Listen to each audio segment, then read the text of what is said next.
आज आरोपी विष्णू महादेव चाटे यांना मान्यवर न्यायालयासमोर हजर करण्यात आलं आणि मान्यवर न्यायालयासमोर जी काही रिमांड यादी पोलीस प्रशासनाच्या वतीनं दाखल करण्यात आली, तर त्या रिमांड यादीमध्ये त्यांनी मॅजिस्ट्रेट कस्टडीची मागणी केलेली होती.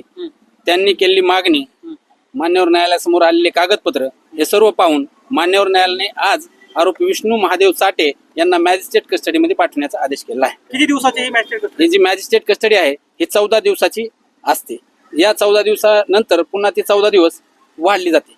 पण जी काही रिमांड कॉपी तुम्ही बघितली असेल तर त्या रिमांड कॉपीमध्ये काही दुसऱ्या आर्ग्युमेंट संदर्भातलं काही होतं का, की कुठले पुरावे गोळा करायचे आहेत अथवा झालंय आमचा यातला सगळा तपास, असं काही होतं? नाही, तसं काही वेगळं काही त्यामध्ये दिसून आलं नाही. जे काय आहे त्यांचा जे रेग्युलर तपास होता त्या तपासाच्या अनुषंगाने त्यांनी मागच्या 4 दिवसामध्ये जो काही PCR वाढीव दिला होता त्या अनुषंगाने त्यांनी जो काही तपास केला, घर जाऊन ते तपास केला वगैरे, हे मुद्दे त्यांचे लिहिलेले होते आणि हे सर्व मुद्दे मान्यवर न्यायालयानं पाहिल्यानंतर मान्यवर न्यायालयानं त्यांना मॅजिस्ट्रेट कस्टडीमध्ये पाठवण्याचा आदेश केला. आता आरोपीला जामीन मिळण्यासाठी काही प्रोसेस वगैरे करताय तुम्ही? काय प्रक्रिया असणार आहे? नाही, आता आरोपी जामीन मागणीसाठी त्याचा अर्ज मान्यवर न्यायालयात दाखल करण्यासाठी पात्र झालेला आहे, परंतु आम्ही आज तशी कुठलीही प्रक्रिया आमच्याकडून आरोपी विष्णू चाटेच्या हातीत केलेली नाही. ठळक घडामोडींसाठी देशोन्नती न्यूज चॅनलला सबस्क्राईब करा आणि बेल आयकॉन प्रेस करा.